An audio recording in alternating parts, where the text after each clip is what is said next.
Welcome to PrimeAlpha's interview series, insights from industry practitioners discussing their journey and their discoveries. Hello, my name is Amanda Jogia, the CEO of PrimeAlpha, an online ecosystem bringing together alternative opportunities and their investors. Today, I would like to introduce Gillian Muessig and Ann Kennedy, managing directors of the Sybilla Masters Fund. The Masters Fund invests in women-led early-stage tech companies using a structured equity investment model to mitigate risk and improve outcomes for both investors and entrepreneurs. Hello, ladies. Welcome. Hello, Amanda. It's good to be here, and I'm here with my colleague, Ann Kennedy. Hi, Amanda. Hi, it's so great to have you guys. It's been some time. I know there's a lot going on with you guys. Certainly is. So let's get started. Let's talk about your journey here. Tell us about your career journey. Well, Ann and I were colleagues in the field of search engine optimization from the very early days in that industry. We built our companies and we helped build that industry. It gave us a seat at the table, as it were, on how successful companies are built in emerging industries. So we met and we became friends at conferences around the world. And, we were cementing our brands everywhere. And we both had happy exits around the same time, about 2011, 2012. So considering what we'd like to do next over a really good bottle of wine on the Oregon coast, we decided that we had earned the right to have a lifestyle company. We'd already done the scalable thing. And Outline's venture group was formed to provide board directorship, advisory services. And we did that in exchange for a bit of equity in companies where we felt that we could get behind the mission and add value. So over the ensuing years, we took deep dives into the number around conventional venture capital, and we found them, how should I say this delicately, Anne? Wanting. No kidding. It was difficult to build scalable companies in our time. In truth, it was often well nigh impossible. Being on the other side of the table, as Mark Schuster likes to put it. Even today, women receive just over 2% of conventional venture capital in the US and less than 1% throughout the UK and the EU. And as we were looking at women-led companies in our portfolio, we realized there's a problem here. And since, we're at an age where we figured, here's a problem, let's go fix it and see what we could do about it. So what we learned is that mixed gender teams, even led by men and women, receive 10%. And almost 100% of those have men in the CEO position. And as women who had led companies ourselves, we found this unacceptable. And women were not, and they still are not, all getting the capital needed to build their companies, other than a few outstanding ones that you hear a lot about in the press, but they're very few. Absolutely. So the gender issue in conventional venture capital, and combined with the overall returns, I think should really give all investors, and even civic leaders for that matter, some pause. According to the Kaufman Foundation and the Center for American Entrepreneurship in Washington, D.C., and many other research groups, right, because we really did a dive on this, right, the numbers are as follows. 80% of all venture-backed companies are going to fail in 5 years, and even more fail later on. 16% on average will operate, but they neither sell nor hold an IPO. And that means they return nothing to their funds or investors, because the only off-ramp is an exit. You have only two choices, a sale or an IPO. Now, just under 4%. 3.785%, to be precise. Yes, ma'am, you are right. But less than 4% of venture-backed companies have what we would refer to as that happy exit. And a happy exit, I should point out, is defined as 2 times gross ROI. Not enough to cover the high costs of operating a fund. I would agree. So additionally, the Kaufman Foundation reports that 51% of all venture capital funds do not return invested capital to their investors. 51%. And yet, as they sing in Evita, the money keeps rolling in.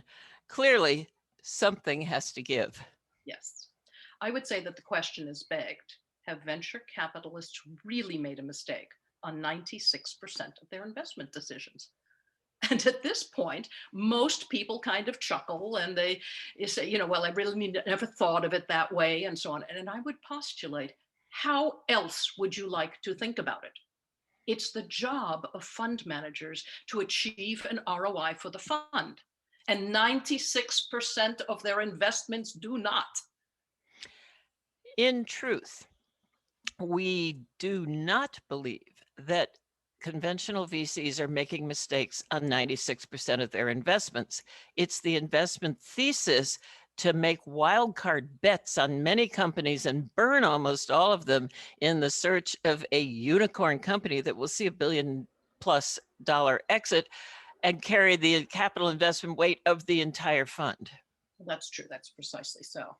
But we do believe that the 0.006% of all companies that do seek venture capital and do actually obtain it really are the finest companies on the planet. I don't think they're making a mistake on that. But I do think that conventional venture capital is not a good match for almost all of them. And that plays out with the numbers. It's really a good match for 4%. Right, or less. And the very nature of that capitalization process is killing off far too many of those companies. And as for investors, the most common complaint from individuals, family office managers, institutional asset allocators, with early stage investments, and is the length of the capital lockup time. Time is a risk factor. It's a cost factor. And the average conventionally funded company that does achieve that elusive happy exit takes almost 16 years now to do so. Right? That's not sustainable for many investors. Ann and I aren't young bucks in our 30s anymore. We don't have that know-it-all special powers to pick winners and that. It's rubbish, and it's clearly demonstrated by the numbers. Right? If we wait 16 years for an investment to come out, we're too old to care. Too many investors are in the same boat, right? Since 1997, conventional venture capital returns have not kept pace, even with the S&P 500. That's not an ROI that is commensurate with the risk of the asset class.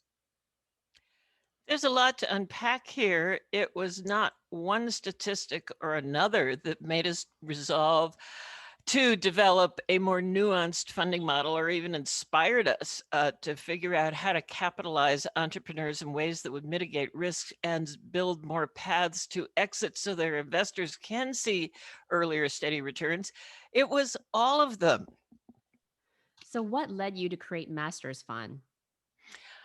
The leaders of the Women in Cloud Accelerator and Summit at Microsoft gave us the kick that launched the Mastersfund. Take it away, Gillian. Yes, it was. So after years, we formed this in 2011, 2012, and so on, right? And after years of urging the community of venture capitalists to form a gender lens investment fund, to look for unicorns among diverse founders, to consider how to improve the numbers, which are really badly affecting everyone, entrepreneurs, their employees, the communities that support these startups, and of course the LPs who bear the brunt of the poor returns, right? Finally, I got a call late December of 2017 from the Women in Cloud founders who basically said, get it done, Gillian, no one else is going to do it. So I called Ann and we agreed to create a tidy fund and put this together and start focusing on it. I got on the stage at that first Women in Cloud Summit in Redmond at Microsoft, and I announced intention to form an investment fund to sustainably capitalize diverse teams with women at the helm. And they've got to be building technologies that enable us to live and work together in better ways. That's amazing. Can you explain the structured equity investments model and how it is different from what you are calling conventional venture capital? Sure, Amanda. We use a structured equity investment model. And this means that we invest in redeemable preferred stock in our portfolio companies. At the time of investment, our portfolio companies agree to redeem their stock, which means literally buy it back from the fund at a preset multiple. And they do so on a structured exit schedule.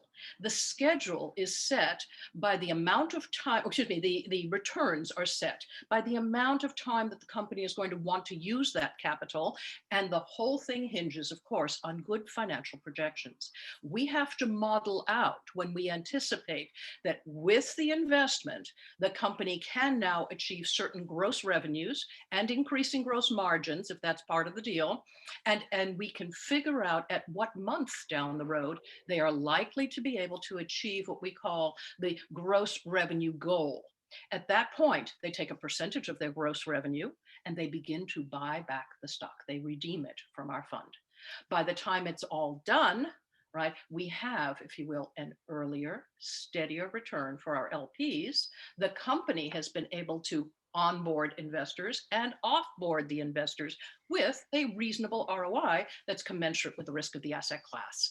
So we ask very different questions, right? That's how we do redeemable preferred investments using a structured equity model. So, what about the upside potential of venture capital? Well, it's the upside is kind of what we all hope for, right? It's that unicorn exit and so on. But we know how rare that is, less than 4% on average. So what we do is create an investment model that says, let's address the great middle, if you will, most of the companies that can be capitalized, and preserve the upside potential for investors. So what we say to our investors, for example, is in the unlikely event, and it is very unlikely, right, that the company does exit within 60 months, 5 years, of the time they redeem their last piece of redeemable preferred stock, we have survivable warrants. We employ the survivable warrants at 50%, and in this unlikely event, we still get to participate, right? And a happy exit, but at 50%, because we've already seen a very solid 2, 3, or 4x and so on, right? We've already seen our solid return. So we feel that that's a good balance. We're not the only ones playing this game.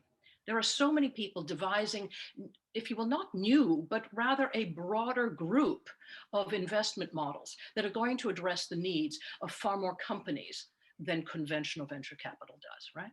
I mean, conventional venture capital was invented in 1946 as we know it today, and Georges Doriot and friends thought it was going to be 2% of the companies that would come out and make a return, and the rest would not yield anything. It was fine. It was a moonshot hit, right? We still use that terminology today. The problem is that we are slathering an investment model over all the companies in the startup sectors, technology or not, and that's not appropriate. So we're looking at more appropriate models. We're not all things to all companies. We're a very good match for companies that either don't wish to exit, they wish to remain privately held. We're good for companies that are headed to the conventional venture capital world, but they need to achieve certain goals between the time they hit the market with a product. So product in the market, somebody's agreed to buy it. They've paid for it. We know that it's kind of the earliest product market fit is already set. And we put in that what Anne calls the jet fuel, to make sure that this company can reach the goals that get them to a very solid Series A negotiation.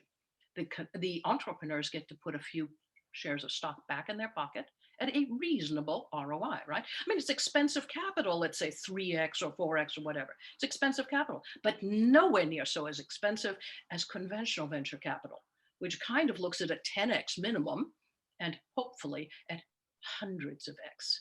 It's appropriate for some companies, but not for most. So we fill in some of the space. Thank you so much for your time. Personally, I really appreciate the fact that you're providing that jet fuel for women-led businesses. It's so needed, and you speak to those numbers. And it's critical that we get more involved. So, Gillian and Anne, thank you so much. And we'll drop in the contact information to this podcast. So please reach out to them. Thank you. Thank you. I'd like to Thank leave our you. listeners with one thought. Over more than a quarter of a century of data in the private sector, women-led companies, and specifically women-led gender diverse companies, have returned an average of 35% higher ROI to their investors. And in the public sector, if you get 30% or more women in the C-suite and or on the board of directors, 37% higher ROI. My best tip in investments is you cannot guarantee that you're going to get a return on investment, but you sure as shooting can mitigate the risk. Scrub the portfolio.